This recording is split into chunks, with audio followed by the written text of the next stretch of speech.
Asante Roho wa Bwana uliyenipaka mafuta mabichi kusimama madhabahuni pako. Ni kama chombo ambacho nakitumia kwa ajili ya kusaidia watu wako, ambacho nakitumia kwa ajili ya kuwatoa watu wako kwenye minyororo ya adui, kwenye minyororo ya shida, kwenye minyororo ya magonjwa. Baba, niko mbele zako. Huenda kuna milango tuliifungua, labda ikapeleka hiyo shida, labda hiyo shida ikaweka mizizi kwa sababu ya tabia za kwenye familia yake. Tunakuja kwa maombi ya toba. Nasema tukiziungama dhambi zetu na kutubu, wewe ni Mungu wa haki kabisa, utatusamehe na utaweka mbali maovu yetu kama ilivyo mashariki pamoja na magharibi. Baba, katika jina la Yesu, ninasimama kwa maombi ya toba juu ya ndoa hii. Nasimama kwa maombi ya toba juu ya familia hii. Nasimama kwa maombi ya toba juu ya mtu huyu ambaye amepata nafasi ya kunisikiliza kwa majira haya. Anatakiwa akombolewe Bwana, anatakiwa akombolewe Jehova, anatakiwa apate ukombozi wa maisha yake, anatakiwa apate ukombozi kwenye ndoa yake. Baba, katika jina la Yesu, ninasimama kwenye madhabahu yako ambao umeisimika kwa ajili ya kusaidia watu wako kutoka ulimwenguni kote. Tunafahamu hakuna umbali katika maombi, na maombi haya ambayo tunaendelea kuyaachilia madhabahuni yakafanyike msaada. Huenda amepita shida kubwa sana, huenda amepita kwenye magumu mengi sana. Alikuwa ni muombaji kabisa, alikuwa ni mtu wa kufunga kabisa, alikuwa ni mtu wa kusoma neno kabisa, lakini hiyo kiu imekata. Amekata, haoni nguvu tena katika kuomba. Anafili ukame kwenye kukutafuta wewe. Hana mzigo tena wa kusoma neno lako. Anapita kwenye magumu, anasema Mungu uko wapi? Mungu uko wapi? Mungu uko wapi? Ni kama kauli ya Gideoni aliyosema, yako wapi matendo yako Mungu uliotenda kwa baba zetu, tuliosimuliwa, tulioyasoma na kuyaona? Yako wapi? Mungu na uturehemu. I pray for these people wote ambao wanaamini, bado wanaamini katika neno lako, pamoja na magumu ambayo wanakutana nayo. Wewe ni Mungu ambaye umeweka ahadi ndani yangu ya kwamba nitakachokitamka kwa watoto wako, nitakachokitamka kwenye ndoa zao, nitakachokitamka kwenye maisha yao, nitakachokitamka kwenye familia zao, Mungu nakwenda kutenda. Tunajua kuna nguvu katika maombi, kuna nguvu katika maombi Bwana. Haujaliruhusu neno hili tuliachilie kwa watu wako kwa bahati mbaya. Biblia inasema hulituma neno lako, hutuponya na kututoa katika maangamizo ya ulimwengu, maangamizo ya shida. Hili neno ni la majira. Natangaza msimu mpya kwako kwa jina la Yesu. Kama kuna mtu ulikuwa unamhitaji asimame kwa niaba yako, ulishindwa kabisa kupata nguvu ya maombi, ulishindwa kabisa kupata nguvu tena ya kumuita Mungu kutokana na changamoto ulizonazo, kutokana na magumu ulionayo, lakini sasa madhabahu hii inasimama kwa ajili ya familia yako. Riposa kantarabos. Upo ukombozi ambao ninautangaza kutoka madhabahuni. Upo ushindi ambao ninautangaza. Zipo shuhuda zinatengenezwa sasa. Ulihisi umefika mwisho, lakini ilikuwa ni mwisho wa akili zako. Ulihisi umefika kwenye kifo, lakini hizo zilikuwa ni akili zako. Ulihisi ndoa yako imefika mwisho, lakini hizo ni akili zako. Ulihisi utaendelea kufa kwenye umasikini na familia yako, lakini hizo ni akili zako. Yeremia anatuambia, na yajua mawazo ninayowawazia ninyi, says the Lord. Anayesema sio innocent mashauri. You better listen to this.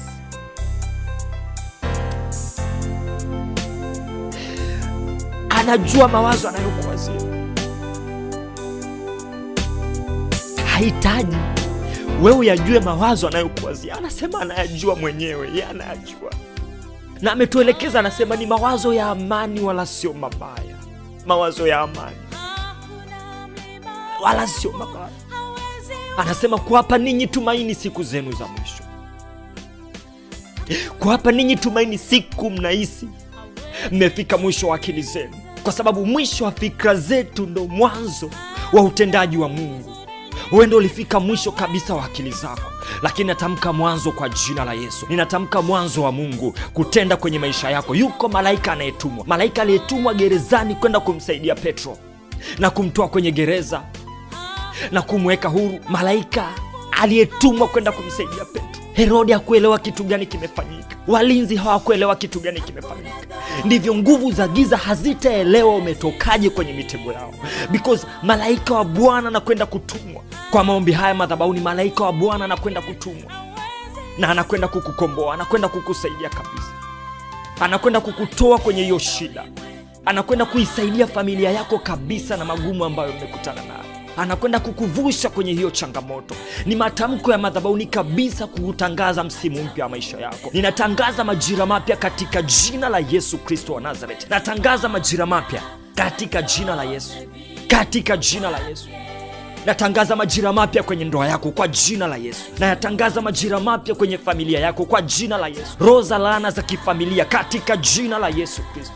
Natangaza majira mapya kwenye kazi na biashara yako kwa jina la Yesu Kristo. Ulihisi hakuna mtu atakayesimama na wewe, lakini Mungu anamtuma malaika atakayesimama na mambo yako. Mungu anamtuma malaika assigned kabisa, aliyepewa jukumu moja tu la kusaidia maisha yako.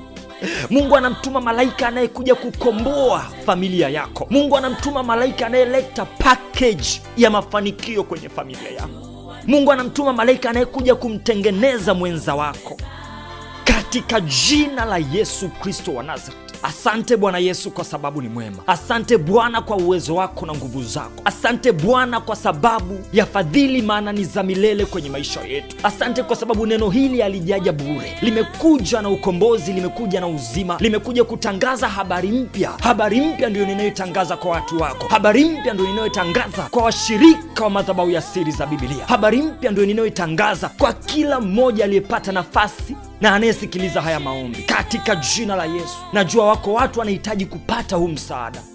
Najua kuna watu walikuwa wanahitaji mtu wa kusimama nao katika maombi. Bwana, umetupa hilo jukumu, umeachilia hilo jukumu kwenye madhabahu yako takatifu ambayo inatenda, na zipo shuhuda zimeendelea kumiminika madhabahuni. Ninaamini hata kwa baba huyu utatenda kwa jina la Yesu. Ninachoamini ni kwamba hata kwa mama huyu utatenda kwa jina la Yesu. Huenda ninaomba anasikiliza yeye, lakini unaenda kuikomboa mpaka familia yake. Huenda anasikiliza tu yeye, lakini unakwenda kukomboa mpaka ukoo wake. Huenda anasikiliza sasa hivi tu yeye, lakini unakwenda kumkomboa kaka yake. Huenda anasikiliza tu yeye, lakini unakwenda kukomboa ndoa yake. Huenda anasikiliza tu yeye, lakini unakwenda kukomboa uzao wake katika jina la Yesu Kristo wa Nazareth. Ninalishukuru jina lako takatifu. Asante kwa sababu umetupa nguvu, umetupa mamlaka, umetupa ujasiri. Umesema tusiogope kwa ajili yao, tusiogope kwa ajili ya hayo, maana wewe ni Mungu mwenye nguvu. Hakuna jambo linalokushinda. Ulizungumza kwa Ibrahimu, ulizungumza kwa Ibrahimu aliyefika level ya kukata tamaa kabisa kwa uzee alionao. Ulizungumza kwa habari ya Sara aliyefika level kabisa ya kukata tamaa ya uzao kwa uzee alionao, lakini uliwakumbusha na kumwambia, lipi gumu la kumshinda Mungu? Is anything too hard for the Lord? Lipi gumu la kumshinda Mungu? Kwako yote yanawezekana. Tunapita kwenye mengi Baba, tunapita kwenye magumu Baba, tumesahaulika Baba. Sisi ni watu wa kutengwa, sisi ni watu wa kudharauliwa. Huenda nazungumza na mtu ambaye ametengwa kabisa, ametengwa kabisa kutokana na level ya maisha yake. Hapati msaada wowote kutoka kwa mtu yoyote. Yuko malaika ambaye ametumwa kwa kazi maalum ya kukusaidia wewe, na vyote unavyovitamani vinakwenda kutimia kwenye maisha yako, vinakwenda kutimia kwenye maisha yako. Mungu anasema anatukuza ahadi zake kuliko jina lake. Anaheshimu alichokisema kwamba atakubariki kuliko anavyoheshimu level ya jina lake. Sikiliza, anaheshimu kukuambia nitakubariki kuliko level ya jina lake anavyoliheshimu. Anatukuza ahadi zake kuliko jina lake. Mungu wa mbinguni akubariki sana. Ninakuombea kabisa mabadiliko mapya kwenye maisha yako, na kuombea mabadiliko mapya kwenye familia yako, na kuombea mabadiliko mapya kwenye ndoa yako, na kuombea mabadiliko mapya kwenye kazi, kwenye biashara katika jina la Yesu. Kama ni masomo, kwa jina la Yesu. Unaamini na ukapokee muujiza huu kwa jina la Yesu. Unaamini na ukapokee baraka hizi kwa jina la Yesu. Unaamini na ukapokee mabadiliko kwa jina la Yesu, na ukaingie kwenye msimu mpya wa maisha yako katika jina la Yesu Kristo wa Nazareth. Asante Bwana Yesu kwa wema wako. Haya ni maarifa ya kimungu kupitia madhabahu ya siri za Biblia, na mimi naitwa Innocent Mashauri. Mungu wa mbinguni akutunze, Yatakuwa ni maombi ya muendelezo kabisa. Hakikisha unaungana nasi, hakikisha tunaendelea kushirikiana pamoja. Changamoto yoyote, please andika comment hapo chini, niandikie kabisa, mtumishi napitia hiki, nahitaji ukombozi hapa, nahitaji msaada hapa, niandikie. Nambari yangu ya simu inaonekana hapo, nitumie message WhatsApp, tuma voice note, niambie kabisa, nami nitasimama na wewe. Najua una changamoto hizo, lakini tumeomba ukombozi unaanza kutokea kwenye maisha yako, unaanza kutokea kabisa kwenye maisha yako. Mungu akutunze mtu wa Mungu, Mungu akusaidie. Zingatia sana imani yako na kuitunza imani yako, ili maombi haya yafanye kazi kwenye maisha yako. Ubarikiwe na Bwana Yesu.